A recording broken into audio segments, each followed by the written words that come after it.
ये वो वक्त है जब कोरोना दुनिया में मौत का तांडव कर रहा है। दुनिया एक बार फिर लॉकडाउन में सिमट गई है, लेकिन कोरोना लगातार अपनी जड़ें फैलाए जा रहा है। इस सब के बावजूद करीबन 45-50 की उम्र का एक भिखारी एक बार फिर लॉकडाउन के नियमों को तोड़ते हुए गलियों में भटक रहा है। अगर वो नियम नहीं तोड़ेगा तो भूख से उसकी सांसें दम तोड़ देंगी।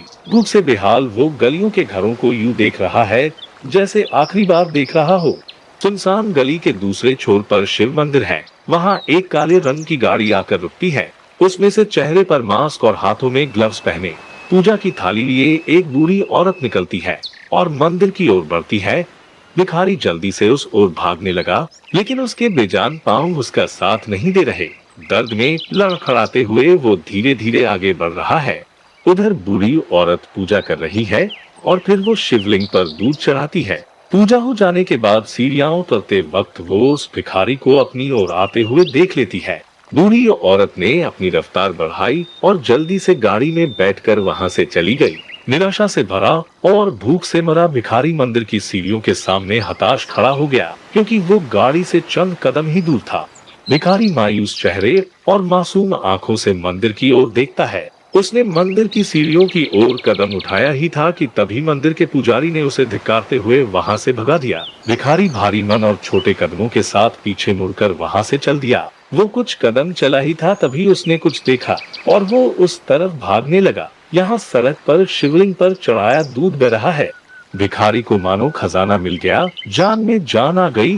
वो सड़क पर दूध को ऐसे पीने लगा जैसे कोई भूखा जानवर। भिखारी जितना दूध पी सकता था उसने पिया, लेकिन ये काफी नहीं था उसकी भूख मिटाने के लिए। इसलिए वो फिर से खाने की तलाश में दर बदर भटकने लगा। खाना ढूंढते ढूंढते शाम हो आई। उसे दूर से गाने सुनाई देते हैं। भिखारी उसी ओर चल देता है। उसकी रफ्तार घुटनों पर चलने वाले बच्चे जितनी ही होगी, क्योंकि उसका शरीर टूट ही गया था। यहाँ एक मैरिज गार्डन में शादी है। सरकारी आदेश के चलते भीड़ कम है, लेकिन सुरक्षा इंतजामात को देखने से पता चलता है शादी बड़े घर की है।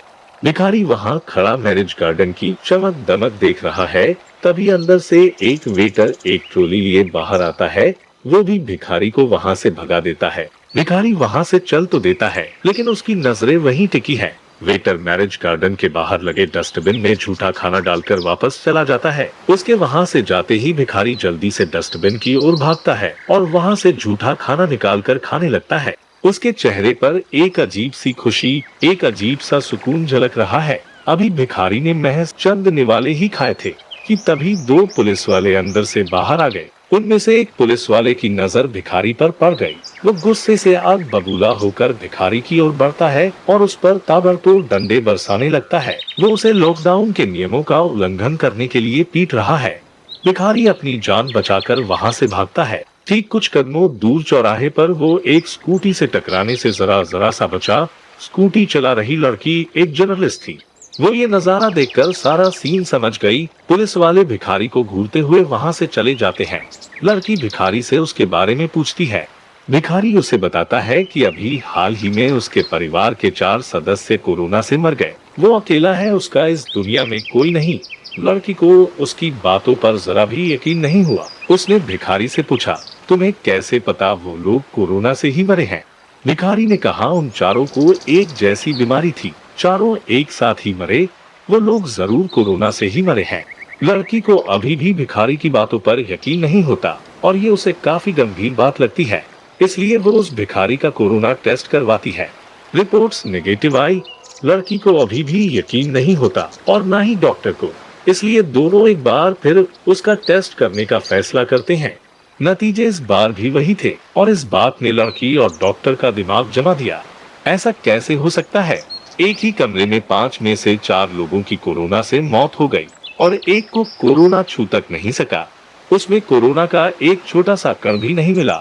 डॉक्टर भिखारी का ब्लड सैंपल ले लेता है और उससे कोरोना वायरस के सैंपल के साथ कुछ प्रयोग करता है और फिर जो हुआ वो अविश्वसनीय था। उस भिखारी के खून ने वायरस को जड़ से खत्म कर दिया। डॉक्टर ने कुछ और प्रयोग किए और नतीजा हर बार यही आ रहा था। ये भिखारी डॉक्टर के लिए जैकपॉट निकला, पैसे छापने की मशीन निकला।